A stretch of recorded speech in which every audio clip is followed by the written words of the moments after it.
John Barnett. This is BBS, and we are live with Beyond Neptune, and we have Seth down here at the bottom. Uh, he's our marketer for BBS, and we're just going to ask him some questions and, see who Beyond Neptune is. So, what's Beyond Neptune? What's Beyond Neptune? Beyond Neptune is an atmosphere. It's a style within a style within a style within a style. Hybrid music. Fuck yeah. I think the goal that we had before it was even a complete band, me and Chuck decided that we wanted atmosphere, melody, and we wanted it to be heavy. Not necessarily fast, but sonically heavy. Yeah. Big sounding, and that's what, so I'd say, 2015? That's when we started laying the demo. We started making like demo that, tracks. fucking around. And the way that we did that was I would play the drums in improv, and Chuck would write to it later, which is very kind of unconventional. People don't really do that. But the first EP contains the result of that kind of writing. And then John came in and did the drums, and our first guitar player, Corey, was on board, and we made the first fucking EP.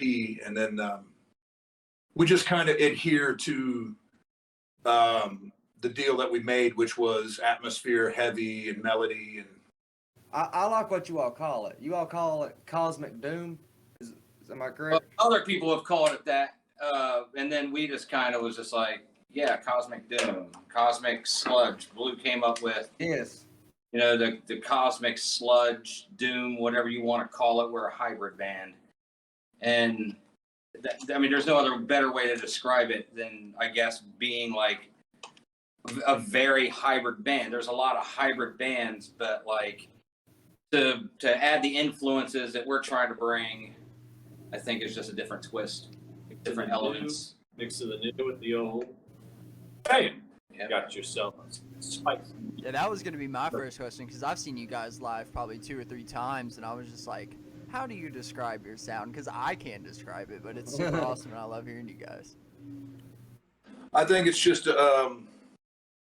it's a hodgepodge of influences, but like there were boundaries that I don't know that we said that we would never cross those. Like on the new record, for example, we got a track called Destroyer's Reign that's got death metal riffs in it. It's got double, it's got black metal stuff. It's got a lot of double bass. So nothing is really off the table. I think it's just as long as we believe in what we're doing, like we all feel it first. If we don't feel it all collectively, we don't do it. Yeah. So And we somehow make it all like we really like we make it sound like the same band. Like you can tell who's playing. It's just a different slant from song to song to song to song. Right. especially on the new record specifically. Yeah. Do you all ever get compared to like a heavy metal Pink Floyd?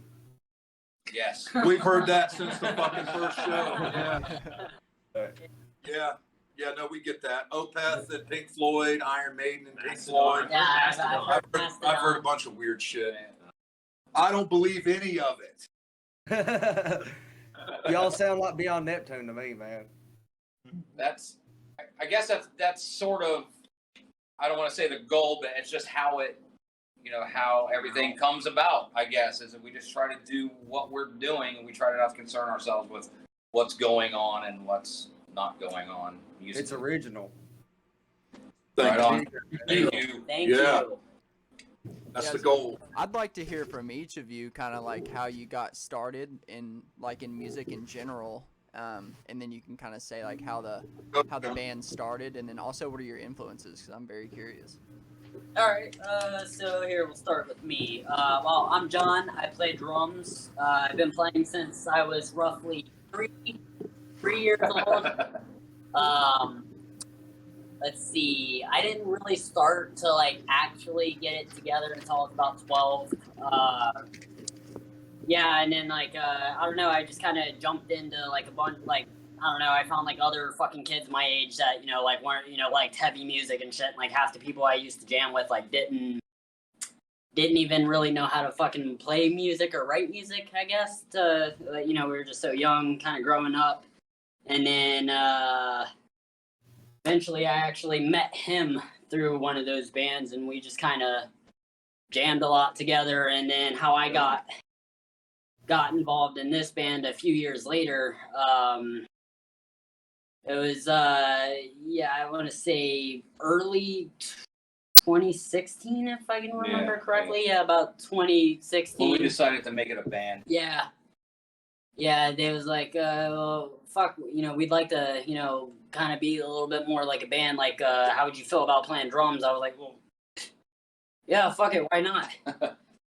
So that's how I came about. I guess influential basis when it comes to like my drumming and whatnot. I mean, I grew up listening to everything from like Slayer, Metallica, Mayhem, Satyricon, and then like as I started finding more modern bands like I think my favorite drummer of all time is Joe Longobardi from a post-hardcore melodic hardcore band called Defeater.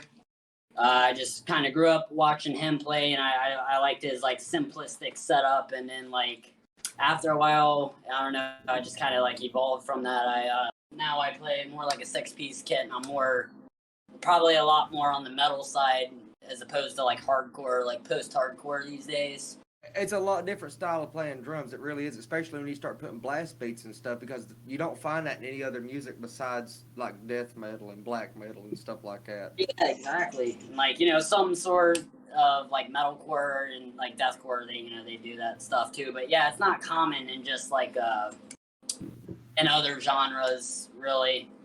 So and neither is the fast double bass work. Like that's something I grew up like wanting to do, and then like after kind of getting away from it for a while, I decided I wanted to get back into it, and it's been a fucking rap ever since. Oh yeah, I mean you're a beast on the kit, man. I watched you play at the Beer House and the Thompson House, all kinds of shit, man. Like it's awesome. Like you all have a hell of a stage presence, a good setup, killer gear, by the way. Like what kind of bass do you play, Greg? I got a Fender American Ultra 5-string, and then I play the Yamaha BB basses. Really great neck on those things, and trying to work with Yamaha to get me a signature bass going. That'd be awesome, dude. Yeah, that's pretty much the gear I'm running is Fender and Yamaha, and as you know, we got pedal boards from here to fucking creation. So, Right. Man, you got a lot of killer effects on them. Like, I mean, the way you can all do like the intros and stuff like that, like, and y'all don't use MP3 tracks. You all do that live, right? Like everything. yeah. I mean, like there's for one of the songs that we're going to be doing pretty soon live, there is like an MP3 intro, but it ain't got nothing to do with the instruments. Right. I mean, yeah, we use intros too, and we used them mainly to make our set a little bit longer because we didn't have that many songs, and the songs we did have was really short, so we had to get up to like 30 minutes, And I think altogether with the songs we had like 25. So we just added some intros in there, made it longer, and it worked out pretty good for us. So tell me a little bit about this album. That's the first EP.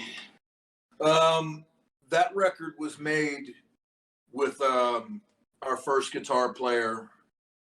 Yeah, good shit. Our guitar player Corey Robson played on that, and he sang his ass off on that.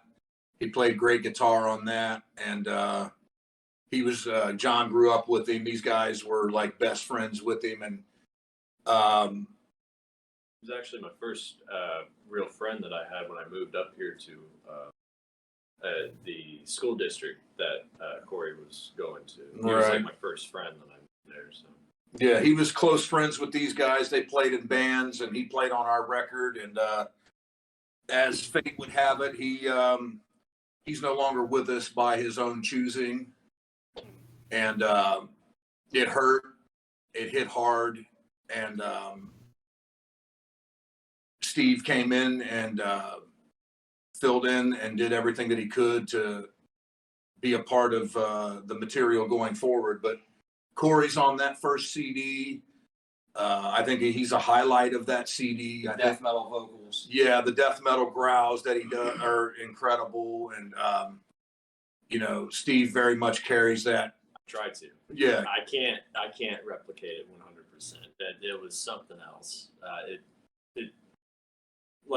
I've gotten some compliments over those like growls, but I just think like I can't do it quite like Corey could. Yeah, it was like bone shaking.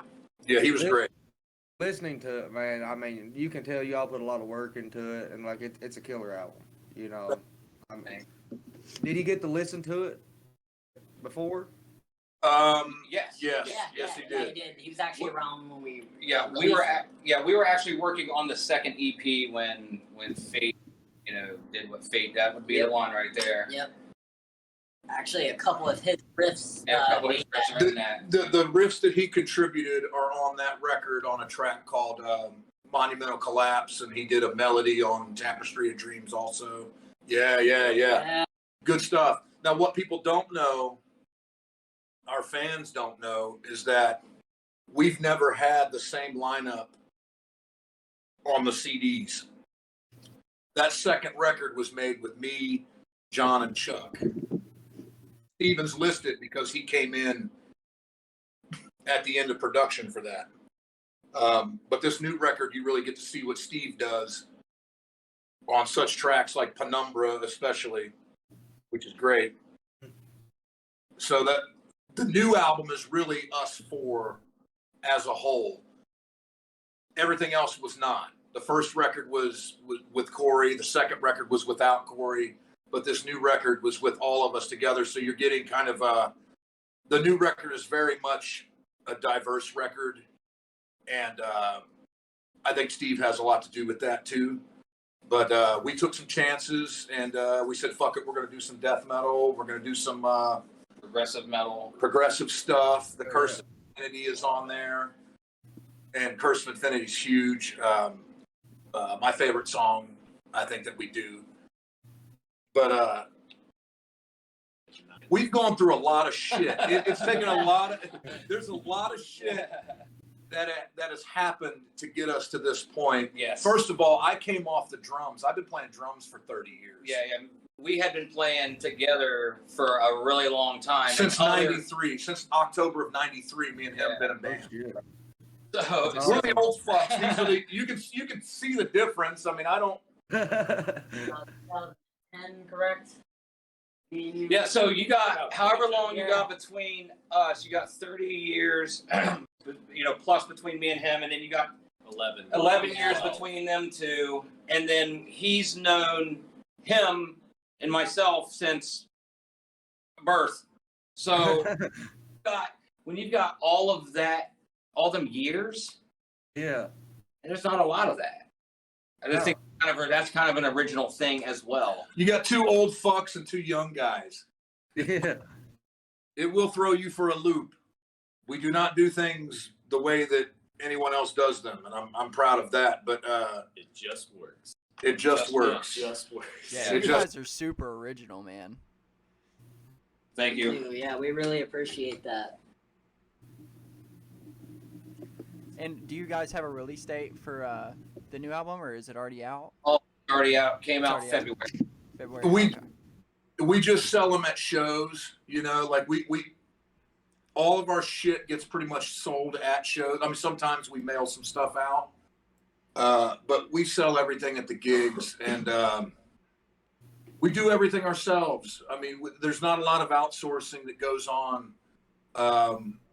Thankfully, we're a band that has a budget. Thankfully, we're not scraping the bottom for everything, Mhm. Because we all work and, there's money to be had, and we're coming to fucking get it. So Oh, yeah. I Are mean- you guys on streaming platforms, or Yeah. do you just? Yes. From YouTube to Bandcamp, Reverb Nation, Spotify, iTunes, Apple Music, Pandora.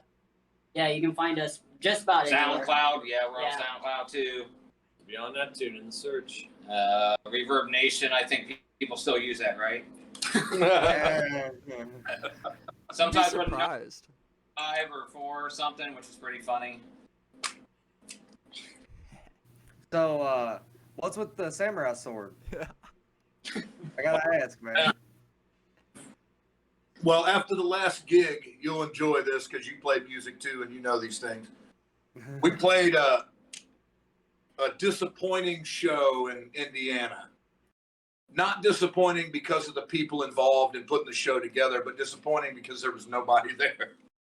So, this sword here will bring people to the fucking next show because I have names and addresses, and I have time because I don't work. So,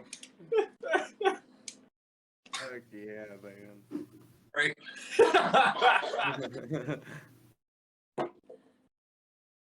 See you up there with that fucking sword, dude. Can't fucking wait. That fucking. It's so limp too. That's so Oh, funny. I gotta ask you this. We talked about this in another episode. Do y'all have someone you want to nominate for a beer drink off at Metal on the Ridge? Huh? Beer Yeah, drink. we established this last night. Oh. Who against who? Well, All A bands. member from each band, all bands, whoever wants to compete. okay. Man, I'll fucking. Well, I don't drink, so He don't drink. Drinks a little. He drinks very little. Yeah. I'll fucking murder whoever. It doesn't matter. I think we got a guy. Yeah, there you go. 150 fucking pounds, and I eat good otherwise, so I'll murder whoever. I am 2 years past my party date, I will- so I'll be in the background enjoying the drinks. You smash the drinks. All right. I said it on the post. You can go back and look. I'm bringing fruit. I'm bringing fruit baskets, and I'm bringing Fuck fucking yeah. vodka. Don't forget that. Okay. I'm bringing fruit baskets and vodka. I'm not fucking around. So I think it's gonna be a battle between this dude and fucking Ryan. It might be, I man. think it will. I think it'll be close. I mean, Ryan from Molotov Cocktail Rock and Roll, he's a hell of a drinker too, man. He's the one who helped us come up with the stuff. how fat is he? Is he fat? What? He's not. He's not. He's not fat. But he's a drinker. He can be a drinker, but he's not fat. I guess you're right. I'm carrying luggage, okay? I got I to believe in you. put this shit away like a goddamn hamster. I'm not fucking around here. I don't know who I'm putting money on yet, but I'm gonna fucking run You're some going stats. down, Ryan, my way of the city, buddy. Challenge you to shoot. For fucking beer, pal. cutting promos. we all grew I'm up. trying to. I can't hold that much because I'm only about 140 pounds, but I'm trying to just get a speed contest going. I feel like I have Yeah. a chance in speed. You better bread, buddy. Get that bread. Carb up. Yep. Carb up. Get them carbs. I'm fucking practicing right now. I got a 40 ready to go. There you go. He's in training. He knows. One wants to have a contest that who could smoke more. Oh, Yeah. man. Yeah. Hit me up. Yeah. Yeah. None of the bands at the show are gonna be able to move after their set. We'll make the sequel to Beer Fest. Yeah. That's what we'll do. That'd be awesome. The one that never happened. What was it? Weed Fest? Hot Ooh. Fest? Like, the sequel to Beer Fest, at the end of the movie, Willie Nelson opens up the door. And, you know, Oh, yeah, man. I remember that. they never did make the movie for it. Oh, have a They're too competition for that. Yeah, they went on and did Broken Lizard. They went on and did something else after that, didn't they?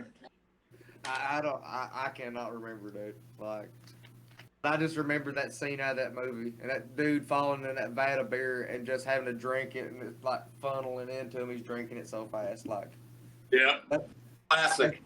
that's Classic. really Metal on the Ridge. Absolutely. So, what's some of y'all's influences? Did we already ask that question? I can't remember. We heard John's, but we didn't get them from the rest. What do you like, Steve? Go ahead, Steve. I picked up the guitar around age 11. One of my first big influences was Nirvana. Hearing how, I guess, simple the chords were. And when I went and was self-teaching myself how to basically play it, guitar, it just clicked for me. It's like, oh, you don't have to be 100% a virtuoso every single minute on the instrument. And that helped kind of relieve some pressure. As I went on, I guess throughout the teenage years, you start picking up a lot more into, of course, metal. You got Metallica, you got Slayer, Judas Priest, which, I didn't really get too much into until about, 15, 16. I started to appreciate, Rob Halford a bit more. Such. Lately, I've been getting really heavy into psychedelic rock. I like King Crimson's a big one. Cream. Oh, yeah. And Love not Cream. Sunshine of Your Love, but a lot of the deep tracks like Brave Ulysses is really good mind altering song. Of course, I still listen to metal. I just Have you ever listened to The Piper at the Gates of Dawn by Pink Floyd? Ah! Yes. some There of you that go. Before Dark Side's pretty good. Adam Hartmother is Adam Hartmother. I love Adam Hartmother. They didn't like it, but I mean, I really dig it. Yeah. Me too. That's a Yeah. sweet album. Recently, I've been listening, as far as metal's concerned, Necrophagist, Cattle Decapitator. Yeah, Or cattle decapitation. Cattle decapitation. That's a Yeah, badass fucking disgusting. They're nasty, man. They're nasty. Fucking killer. That sounds like blast beats and gutturals. Yeah. Yep. Cattle decapitation and a bunch of like vegans and vegetarians and Oh shit. saving meat and not killing the animal, whatever. I think that's a lot of what they sing about. Probably. Yeah. They're also very, they get kind of biblical on some of their albums too. Interesting. Yeah. Alright, Blue. Oh, I would say for me, influences come from fucking everywhere. I love the production of 60s music from Motown, like the Crystals or fucking Diana Ross or whoever, to the Doors, to Pink Floyd, to the Beatles, and then for me, a lot of obscure 70s stuff like Lucifer's Friend or Camel or Night Sun or Jerusalem, like rare 70s shit. Right. But I love fucking Billy Joel and fucking Bob Dylan and shit. Yeah. Like Love me some Bob Dylan. now to give you perspective of my influences here, I heard the Four Horsemen in a trailer in Buckeye Lake, Ohio, right next to Megadeth's Mechanics, so I could see the difference between the two. I was 8 years old when that happened. I'll be 45. So I jumped on the Metallica train right after Cliff was dead. And then Megadeth and Testament and Overkill and all that shit kind of came in. And then I got into Chuck Schuldner's music, Death, a few years later, who is an American treasure and should be acknowledged at every turn. You're not going to find a better record than Human by Death in any, or By Symbolic. any death metal band. By any death metal band. I'm gonna hear a better guitar. He's an amazing, Chuck Schuldner's an amazing composer and took the gore aspect of death metal and kind of eliminated it and brought in personal shit, philosophical stuff, and really made it stick. So a lot of stuff like that. As far as new stuff, I love everything Gojira does. I don't care what they do. They could do the slow, they could be fast and technical, they could do whatever they want. I love that band. I love Baroness. I love Deftones still. Uncle Acid, Paul Bearer, Yob. I mean, there's a lot of bands that are really good, but I just typically lean towards older shit. I just do. I love Carmen Maki. Who the fuck knows who Carmen Maki is? Nobody does. No. But she's a great singer from Japan who did multiple bands, and she's fucking great. There's great stuff from Australia like Buffalo. Nobody knows Buffalo, but they're fucking great. So Right. that's me. Dude, you're throwing off some names I ain't heard of, man, and I listen to some obscure shit sometimes, dude. Dude, I'm always thinking. Dude, I've heard of Uncle Acid and the Deadbeats, and there's a song I really like called "Onward Downward" by I think it's called the Bad Light, I think, or something like that. They're really good, man. Like real stoner-esque music, I guess. But Uncle Acid and the Deadbeats, they gave me like a really 80s vibe, you know, like it takes you back almost, you know, to that time. If you listen to their vocals clearly, there's John Lennon in those vocals. Oh, yeah. Think about that shit, like John Lennon from Let It Be specifically, or I love Uncle Acid too. And what are you into? I mean, well, I can echo a lot of that, but then, like, you know, you can't forget about the 30s blues, whether it's Robert Johnson, Skip James, Lead Belly. fucking Love Lead Belly. like Blind Willie McTell, and then you get on through like the Muddy Waters stuff, and then a lot of the 50s stuff, as you know, as he had mentioned, like, you know, the Crystals or the Shangri-La, like, you know, there's little tiny tidbits in our music in certain areas where you wouldn't know it unless I told you. Right. We're pulling influences Where, you from know, the where 60s. we're pulling A lot of people have. the idea, you know, and then of course you got Pink Floyd, you've got bands like Eloy from Germany, they're like krautrock. You got I love krautrock. fucking Geronimo, like the first three Geronimo albums, they're from the 70s. I would advise anyone to check them out. Yellow. Nectar. Have you heard of Can? What's that? Can? Well, you got Nectar, you have Blues Creation, which he mentioned Carmen Maki. Carmen Maki got her start in a band called Blues Creation from Japan. And like when people talk about doom metal, like their album without her called The 11 Children, it's proto doom metal. You know what I mean? Like metal from doom from 1970. You know, back when Sabbath, before anyone even came up with the concept of doom and what it was. Right. It was just a darker style of music. You know, obviously Black Sabbath, Kiss. Kiss is the reason why I probably picked up an instrument. I think 80s Kiss is better than fucking 70s Kiss. Fucking eat it, anybody that don't like it. Then, I mean, Iron Maiden is my favorite band of all time. My favorite singer of all time would be Bruce Dickinson. My favorite guitar player of all time is Dave Murray and Adrian Smith and their other guitar player, Yannick Gears. You wouldn't know it by him saying that, but he likes Iron Maiden. Yeah. Bruce Dickinson. I love Iron Maiden. And then, some of the, you know, like the new wave of British heavy metal bands and things like that. Or Tigers of Pantang. even the Dio era of Black Sabbath. Oh, Dude, the Mob Rules album was fucking sick. It was an influence for sure. At like when I'm like, you know, 11, 12 years old, hearing this stuff, going, what the fuck? Like, this isn't Ozzy, but like, his voice sounds like the fucking, like if the devil had a voice, it would be Ronnie James Dio. Like, you know what I mean? Like, and then, you know, like newer bands. I mean, Entronaut, The Ocean, Baroness. I guess some of them ain't like they're newish bands. I guess.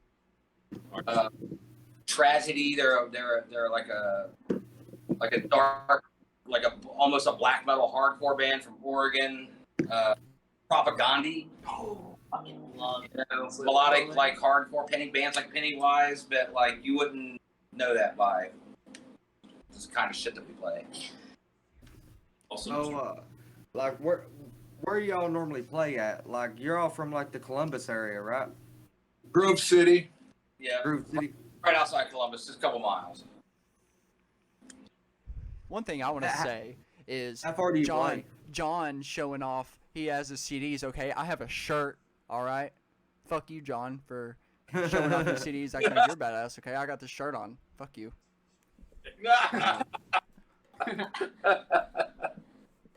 Go listen to your shirt. Yeah, true. Hey, I got Spotify though. I'm gonna add Beyond Neptune to my playlist. Do that, yeah. Appreciate it. Turn it up loud. And what were you gonna say, John? Like, how far do y'all normally play from, Columbus area, Grove City? Like, as far as like shows go, Yeah, like, have y'all played like Louisville area or Lexington area, stuff like that? I know y'all played Richmond. yes. Yep.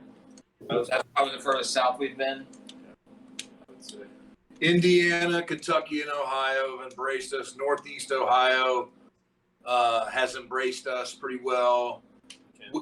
Yeah, Kent, Ohio, Akron. Like, we don't really play a lot of shows locally, as it were. We don't do a lot of Columbus, or we've played in Grove City 3 times. I think we played in Columbus 4 times, but we got a bunch of shows, and we don't really play. We just play wherever we can fucking play, and Right. just turn as many people on as we can, and that's really all we do. So that's why we take so many gigs out of state in Indiana and Kentucky and far away from where we are, because honestly, for me, I want to be far away from where we are.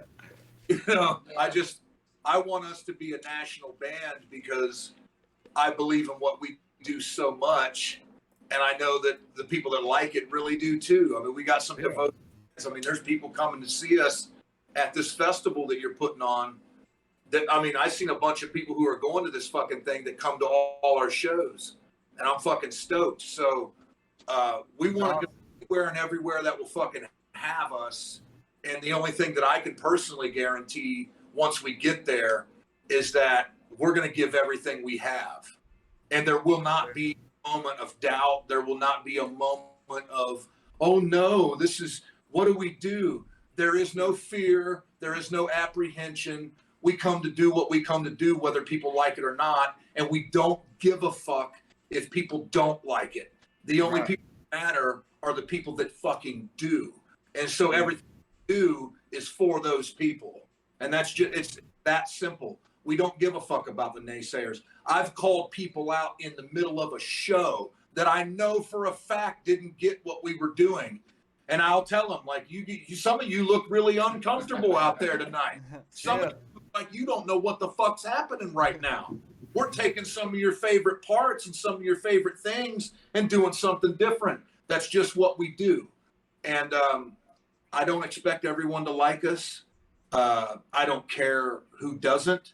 Only thing that matters is the people who do. And luckily for us, we got people that fucking buy every goddamn shirt, every fucking CD, and they come to as many shows as they can. There's people that come to shows that don't even fucking talk to us, but they come to every fucking show because they love what we do.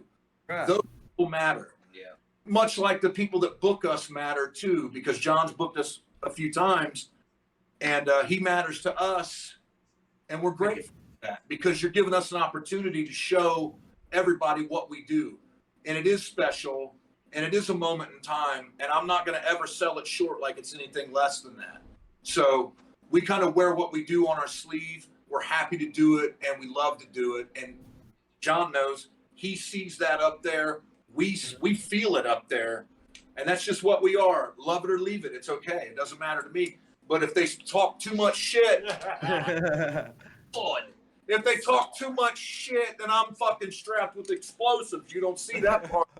I'm willing to pay for this fucking shit. So yeah. Ain't you a black belt? You're a black belt too, ain't you? Like, you can just whoop a motherfucker, He was talking about being big. He ain't big. He's just got bomb strapped to his fucking chest, man. He just loaded down with C4. you know, I just have the feeling like if you put us on with a national act, if you really give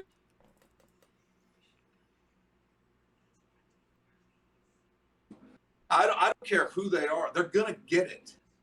They're gonna get it whether they like it or not. And if not, we'll just turn up louder. You know, that's just my attitude. Like we're not gonna be. Yeah, I mean, people have told us you guys were really loud. It's like, yeah, we're gonna get louder. Keep talking. Yeah. You know. Sometimes there is a small method behind that, though, and that is you have when you're anybody that's using a fucking tube amp knows that you have to push those amps at a particular volume to make them sound. Yes. You know what I mean? And make them sound huge. And There's like a good. There's a green zone. we do, and then like we try to adjust to each other. As far as like the stage, like the sound person, and then versus like what's up on stage.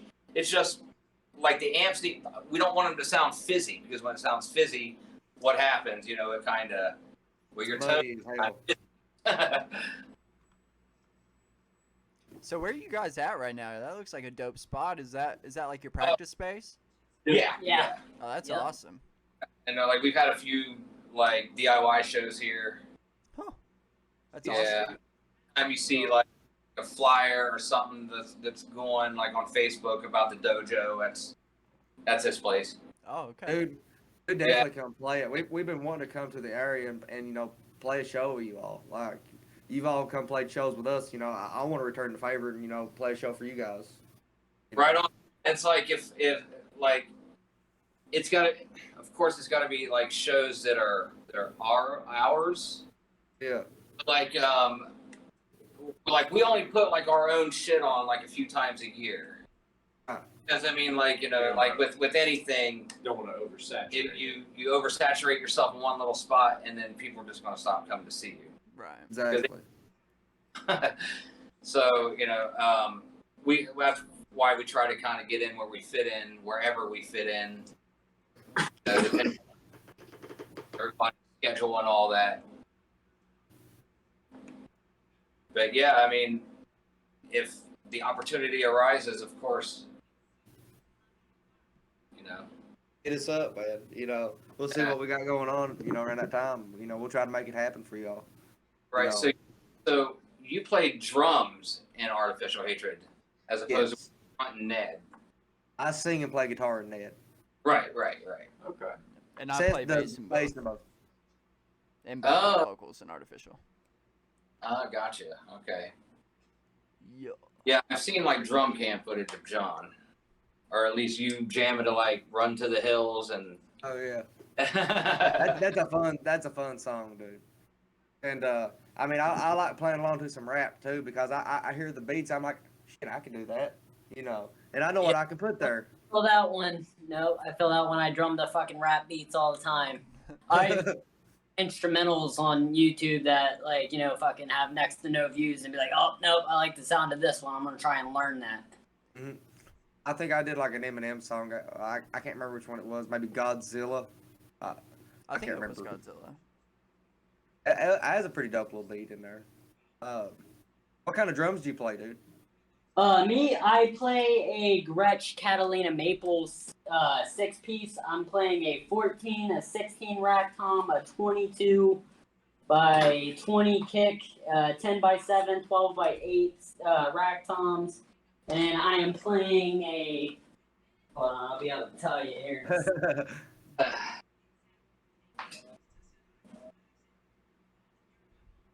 Come on.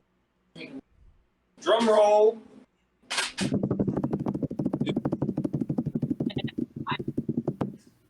A Mark Shoulderman custom 12 by 6 inch snare. Oh, It's got like a wood finish, but it's got like this darker like mocha stripe to it, and it's a 12 by 5 actually. My bad. I play Evans drum heads, and I play a mix between Meinl cymbals, Saluda cymbals, and Sabian. But I'm actually going to be switching to all Meinl here soon. Actually, my next purchase will not only be 2 Byzance crashes, but I'm going to get the Soundcaster custom Mega Bell ride as well. Hell yeah. Metal. I thought about going with Soul Tone. Like they was trying to give me like an artist endorsement deal or something. Actually heard good things about them. Actually, I used to watch them Nick Minta videos on Soul Tone. yeah. He played with them. Let's see. Actually, Steven Adler from Guns N' Roses plays Soul Tone. there you go. I know they're used in a lot of studios. My friend Will Carlson, he actually records me and his other band, Northern Remains.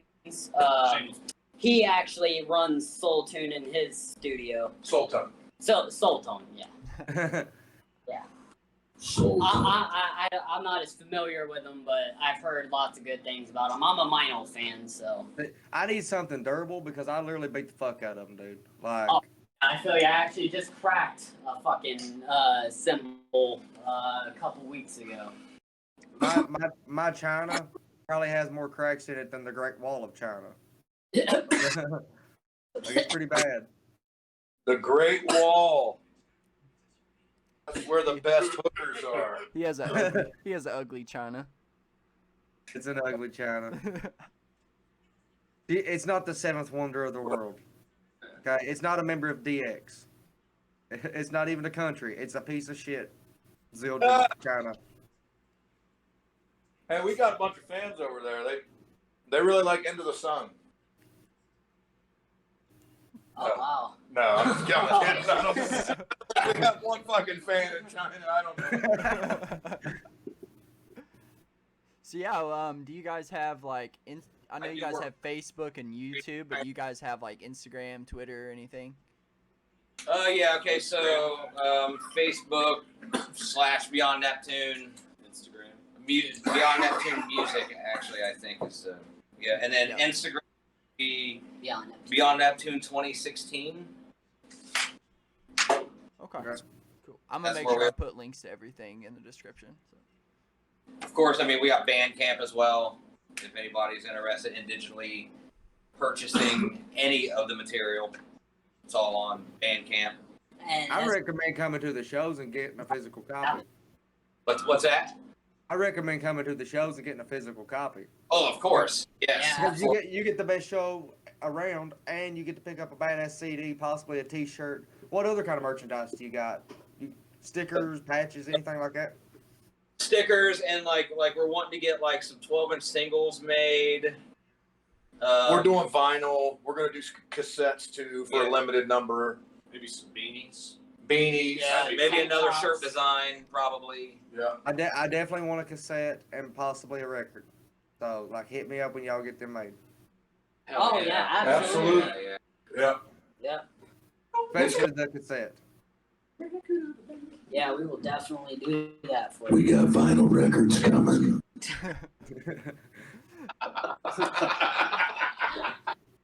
I want one made out of shellac. Can you make one out of shellac? No. One of the old school ones back from like the 20s. We can do that. That'd be sweet. Get that good lo-fi sound going on.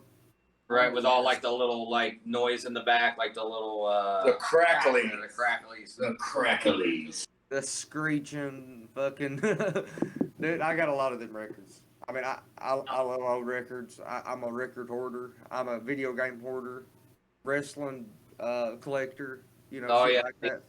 None of us on the wrestling thing, trust me. You smell. Like, I mean, all the podcasts, I mean, all the, like, I mean, I just got done watching In Your House 1 today, okay? Oh hell yeah. By Kushi. Huh? Oh yeah. 1995. Why? I don't know. It's just, I prefer to watch wrestling over fucking television, like regular That's TV. me, dude. Like, but anymore, man, I'm not a big fan of it. Like the newer stuff, it has its moments, but Greg and Steve are like are my information sources on AEW and like, you know, It's just not even true. like the like current WWE. I have no idea what the fuck's It's- going on. I didn't even know right. Miro was Miro. Yeah, I had no idea. Hero. You know, that was the dude from WWE. I'm just like, The only wrestling I really get into anymore is like the old school ECW. Yeah, Sabu and New Jack were like my two favorites on there.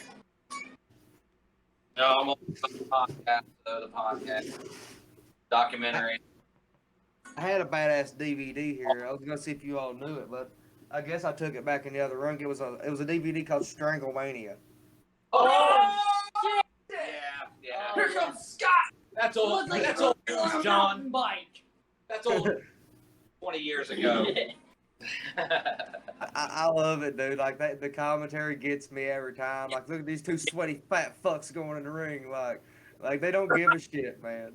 How about that $25 battle royal? Oh, dude. He looks like shit. What was that dude's name? Big fat fucking bag of shit. Floppy fucking bag of shit.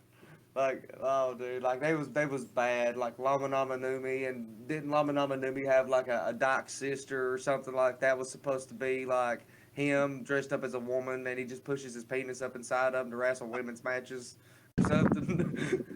Yeah, no, they were fucking hilarious. Now you've seen the second Stranglemania, right? You've seen the second one too. They're both on the same DVD. Oh, okay. Oh, That's cool. shit. That's sweet. I can't believe how fucking fat these two big fat fucking bags of egg shit are. That's the best fucking match of the whole Yeah. thing.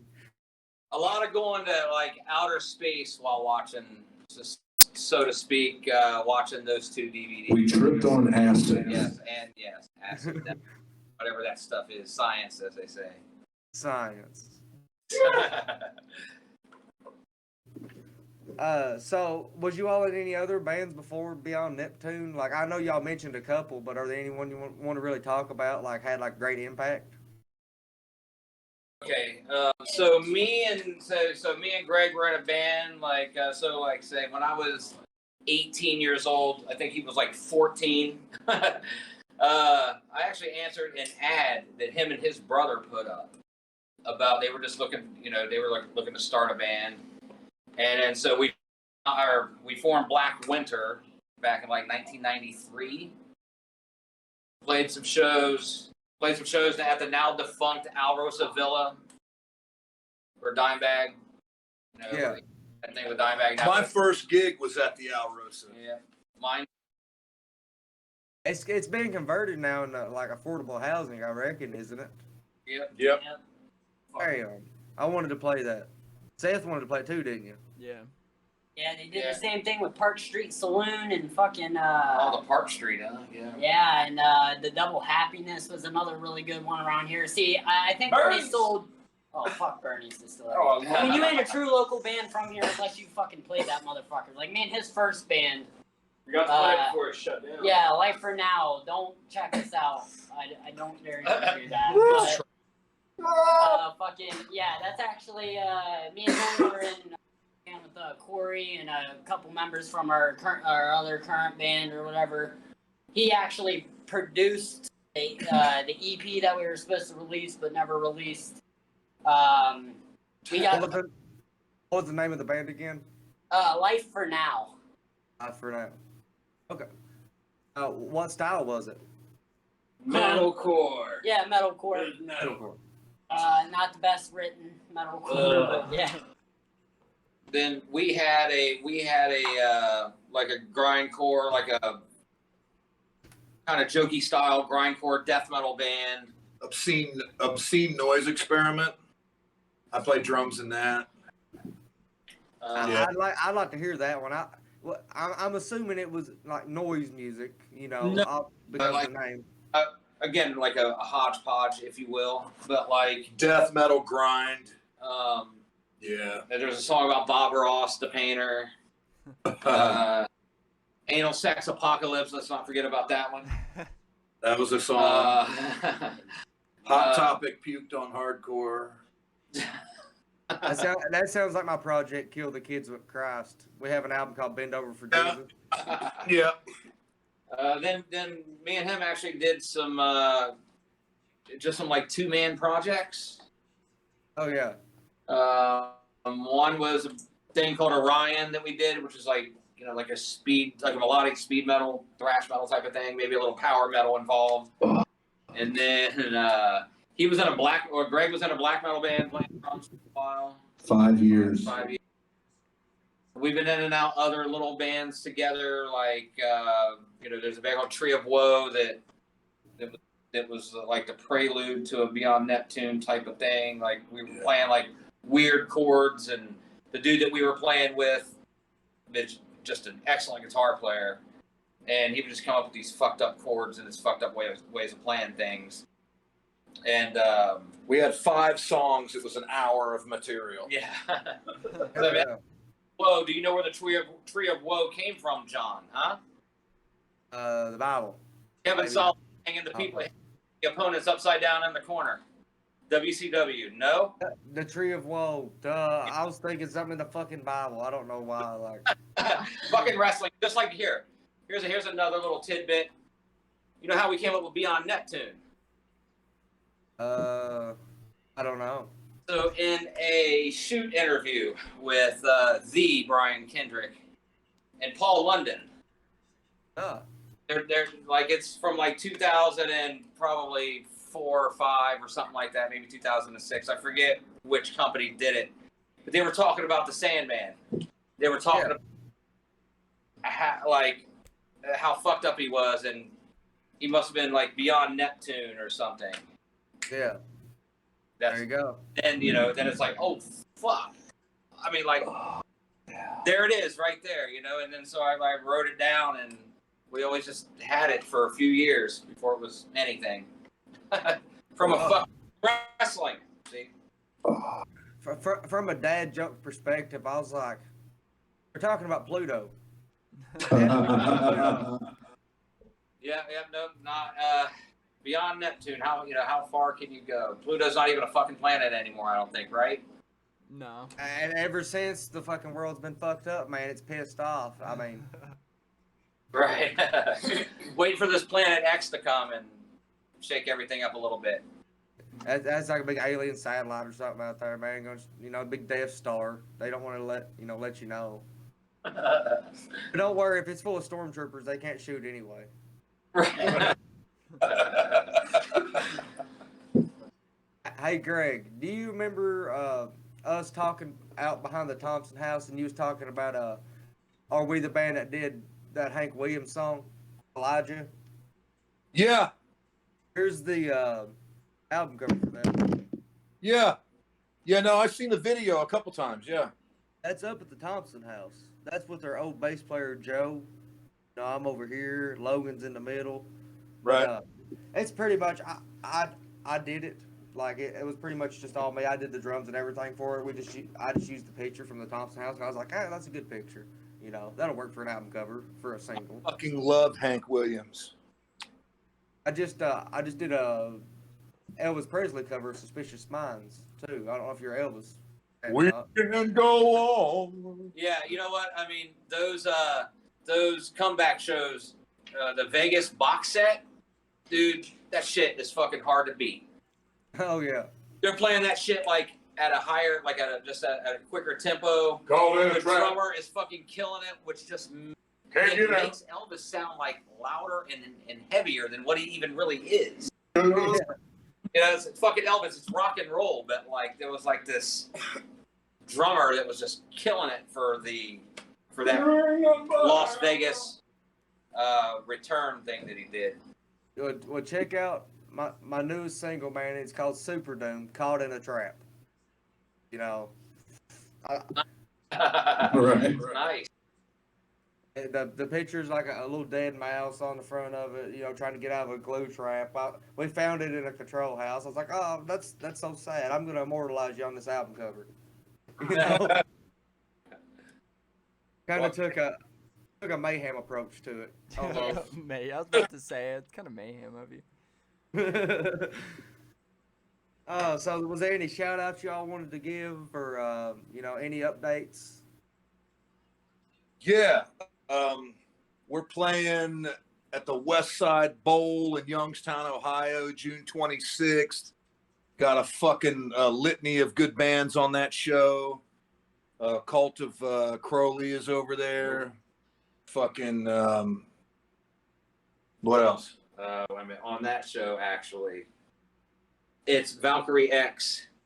Oh, And yeah, not the Call of Crowley. not the Cult of Crowley. Never mind. Ixnay me. The Call of Crowley and Three Vultures. Not the Call of Crowley. Now you got me fucking saying. He don't know the fucking The gig Call of either. Crowley is a really good band, and they're from the Northeast. Yeah. Good. Yeah. Okay, That is- so- that's a shout out. Fucking Three Vultures and fucking Valkyrie X. Valkyrie X. There you go. Valkyrie X at the West Side Bowl in Youngstown. Goddamn. And then July 10th, we're playing at the Electric Company with our dudes from Breath of Sarin, Yeah. our dudes in A Scarred Existence, Yeah. here, Unsub, Crime Zone, and wait a minute, Dutch Oven. Dutch Oven. We're playing with fucking everybody, dude. Dude, like I'm gonna have to come out for that. Where's it at? That's at the Electric Company in Mansfield. Where? Mansfield, Ohio. I'm sorry.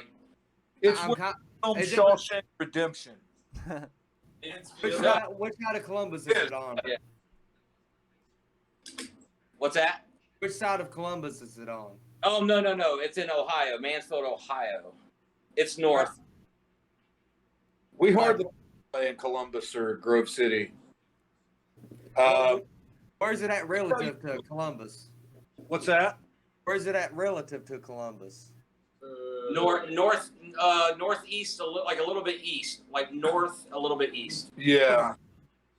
Like, But I have to come out because my birthday's on July 12th. I'm looking for a badass show, and I think I just found it. Oh yes, come out. July 10th, hit us up. Fucking, I don't know if you know about this show, but we got one August 20th and August 21st. We will be playing on the 21st. Metal on the motherfucking Ridge. You got Ohio representing like a motherfucker on that bill. You got Cryptic up in that bitch. You got the Human Tragedy up in there. You got Artificial fucking Hatred up in that bitch. You got fucking, Human Tragedies from Kentucky, right? Yeah, Yeah. Lexington area. You got Artifacts. Artifacts is up in the cut. We got who else? Icona Vera is. Yeah, they're the new guys on there. Yeah. Everybody's got to get to that fucking show though. Kill the Idealist. Yeah. They're on there. We're actually supposed to play a show with them, but COVID canceled that for us, so fuck COVID for that. Yeah. Musti, they're on the bill. Ever heard of Musti? Oh yeah. Now they're from Kentucky, right? They're from the Lexington area, I'm pretty sure. Friday has a killer bill. Well, Friday's when Artificial Hatred's playing, Ned, Stitcher, Euclid, Slow Kill, Until the Dead Walk. Like that's the headliner of the night. Like I think it's gonna be really cool. Yeah, Cool it's gig, man. Stitcher is my other. I'm in Artificial Hatred. I'm also in Stitcher. I'm the vocalist for that band, and that Well, we're playing yeah. there. So I think people need to buy tickets. I think they take the chance. Whether you like one band or two bands on the bill, if you like a few bands on the bill, whether you're from fucking KY or fucking Ohio or Tennessee or Florida or anywhere in the fucking China. or fucking China, take your fucking ass off the Great Wall of China, get that motherfucking ticket, and get your ass over to Metal on the motherfucking Ridge. That's what people should be doing. Off your fucking cars. Get in there. Buy a ticket. Buy two fucking tickets. Yes. Bring a friend. Bring a motherfucking friend. And have them bring a motherfucking friend. And their girlfriends. Just And get their on, girlfriends. Boyfriends. like get on I don't Tinder know. and find fucking random dates and just bring I mean- a bunch of people to the shows that way. Yeah, get them over there. People have been clamoring for this for over a year. They've been, we want shows, There's a festival going on. Come on out. Yeah, you want to come and show August 20th, August 21st at the motherfucking Metal on the Ridge in motherfucking Kentucky. You got to be there, baby. You got 20 fucking bands. You got 20 fucking hours. You got a motherfucking campground. You got booze flying. You got weed flying. You got the flea You got market. pussy flying. You got dicks flying at you, baby. We got everything from noon to midnight, darling. We got all the motherfucking music. We got every style you need. If you want hardcore, we got hardcore. If you want punk, we got the punk, baby. If you want some progressive music, we got that for ya. If you want some fucking cosmic doom, if you want the cosmic doom, mama, we got that for you too. We ain't fucking around. We're pulling all the fucking stops out. I'm gonna fucking staple my head to the motherfucking stage. I'm gonna fuck everything that moves. It's gonna be a party like there's never been. Now get your ass to motherfucking Kentucky. What's the town again? I don't know if I remember. Kings Mountain. Hold on, wait. Kings Mountain. Kings- Kings Mountain. Kentucky. Kings motherfucking Mountain, Kentucky. Where you been all my life, goddamn? Space Mountain. Fuck Space Mountain when you got the Kings Mountain. He's holding his fucking dick like a goddamn samurai sword. Don't make me go get the sword, baby. We're coming at you live. And Jerry the King Lawler, what you gonna do when I put my balls on your head, motherfucker? And that is Oh, our ad fuck for the yeah. show. That is our ad. Fuck We are putting yes. that everywhere. I'm clipping this. We're clipping this. We're clipping it like a fucking dog that's getting ready to get spayed or neutered or whatever the fuck the terminology is. But that is a killer note to end this fucking thing on. I appreciate you all coming out. I appreciate Seth from recording this motherfucker. And this has been a Bloody Breath Studios production, and we hope to see you at Metal on the Ridge and every one of their motherfucking shows. Peace, guys. Yeah.